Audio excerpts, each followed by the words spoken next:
in Chicago, and he's used to playing that, and he's going to be great. Wherever he is, he's going to be great. He's a hell of an athlete, a hell of a ball player, and he's a great guy, man. So any team is going to be happy to have him.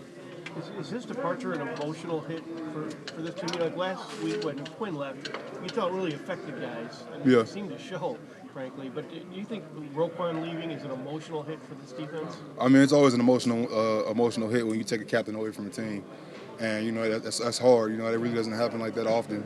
But at the end of the day, we all men, and men have feelings, man, and you can't hide everything. Even though we try to, and that's okay. It's okay to be hurt. It's okay, to feel some type of way. But also, what comes with being a man and being a part of this team and everything. That you still have a job to do. And you still have an obligation to everybody else that wears that C on the helmet. You know what I'm saying? So yeah, that's the main thing. What you about to say? I was going to say, as far as on the field against Dallas last week, did you guys take offense to what they were able to do with the running game, and how are you guys looking to make that better? What do you mean take offense? As in they had some pretty clean, open runs against. Yeah, we were just misfitted, man. We had to figure some things out, man. But like I said, we work hard every week, and we try to patch those things that we had problems with in the previous week. But at the end of the day, we moving on to the next weekend. We're worried about Miami this week. So Cole just called Roquan he said he's the lifeblood of the locker room. What was it about the way he led or the person he was that just kind of put him in that place in this locker room, and how hard is it to replace someone like that? Roquan is a high energy guy, and what I mean by that is that he comes in with a smile on his face every day. I've never heard Roquan say anything negative about anybody, regardless of what he was going through. I've never heard Roquan, talk down on anybody, regardless of what was being said about him. I've never heard Roquan, just coming here in a bad mood in general. And that speaks, volumes to the type of high character guy he is, just, for the simple fact, like I said, go back to the contract stuff going on before the season. And, he didn't practice all training camp, but he was still in here in the meetings and still coaching guys up and still, you motivating guys and coaching guys up as if, they're, I'm just coaching guys up like a good vet would. And, that's uncommon throughout the league, from what I've heard. I haven't been on a lot of teams. I've only been on 2, and that's uncommon from what I hear. On a lot of teams, a lot of guys won't do that, And, a lot of guys are more so about me, whereas Roquan was more so about us. And that's what made him special to their locker room, I see. And, obviously I haven't been here as long as everybody else has, man, but I've been here long enough to know and to realize and see the type of impact he had in this locker room, man. We're going to miss him, but I know that he's going to be great wherever he is. Any locker room that gets him, I know Baltimore has him, but any locker room that gets him after Baltimore, man, they're getting a good guy, and I know they're going to feel it. How do you replace that leadership energy void of both Roquan and Robert being gone in this defense now? You got a lot of good leaders in this room. Just because you got a sing in your chest don't mean that you're the only leader on the team. There's a lot of leaders on this team, man. So when it comes to having people to lean on, man, I feel like we got a lot of guys in here who can do that, because in my personal opinion, a leader is not somebody who talks a lot and does a lot of rah-rah speeches, man. You got to lead by example. You got to work hard every day. You got to be the same guy every day, man. You got to have something that you stand on, inside of you, so that your team can lean on, almost like a foundation piece, that fits in with the foundation we're trying to build here, man. And like I said, there's a lot of guys like that on this team, man. So, you got a lot of guys you can lean on here. Justin, what part of Rowe's game on the field, productivity-wise, are you guys going to miss the most? He's a real productive linebacker. It's not a play on the field that you won't see Rowe either making or next to. So I know he's the number 1 linebacker right now in the league, man, and that speaks for itself. Him being number 1, he's the number 1 linebacker in the league. So why is Tua on tape been so efficient? Why is he so efficient? Yeah. I mean, they run the ball and then they do a lot of play action off of it, so they're successful running the ball. The play action will work a lot better, but if we can make them one-dimensional, it'll be hard. I feel like for him to play quarterback back there, but, we'll see. We'll get this game plan together right now, then, we're going to make him play quarterback, and that's the plan.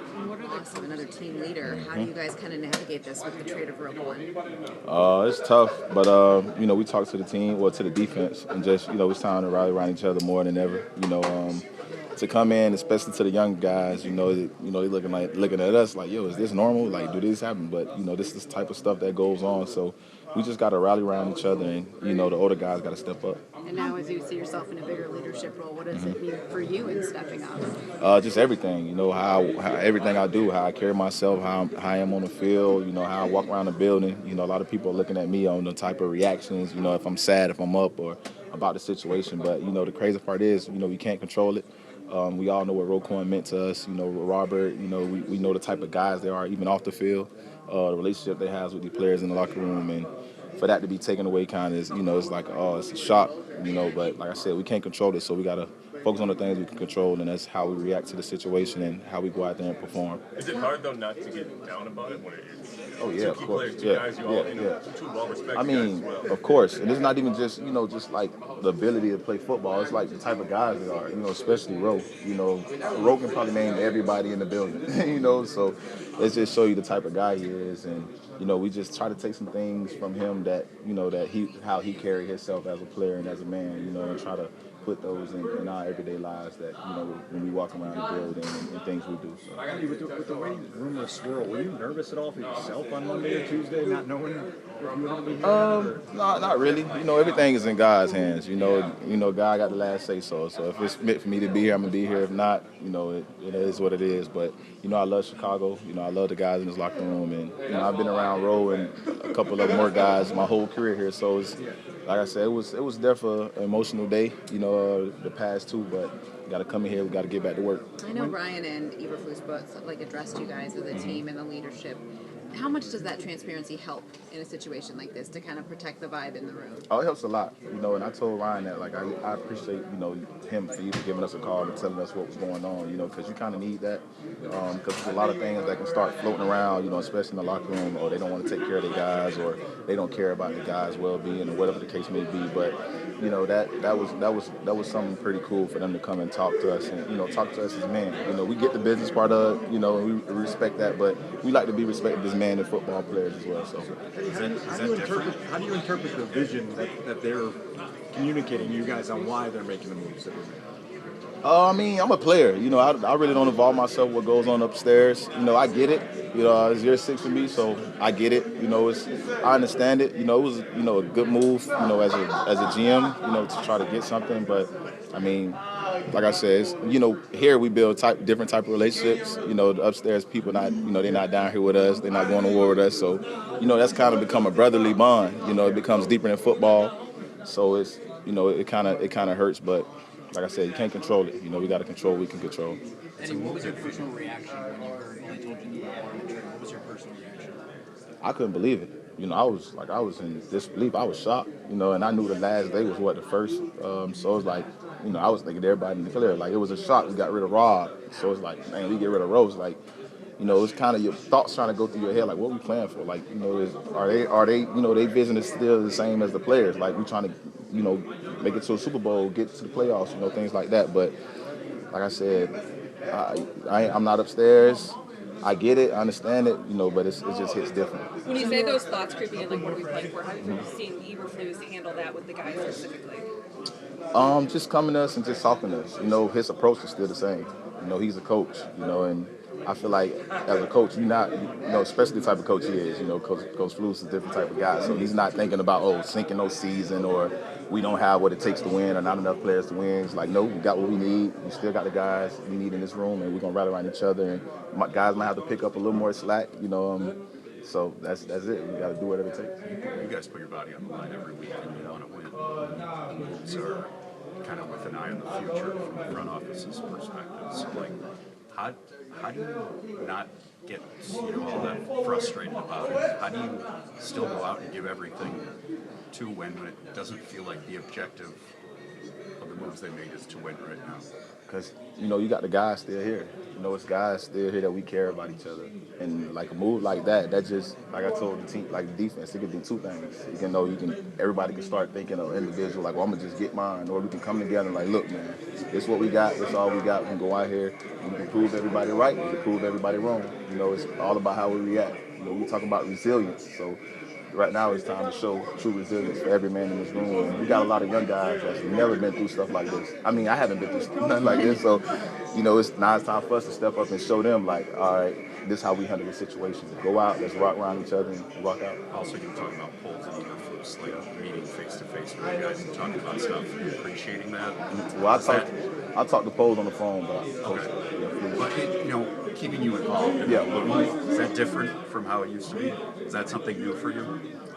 Like I said, I've never been through this before during the season, but Ron Pace was good with hands-on, telling us what was going on as well. So that was kind of cool. But like for this to happen during the season, it's the first time ever going through this. But I did appreciate him keeping us in the loop. That's a big respect thing. He got my respect from that part of it.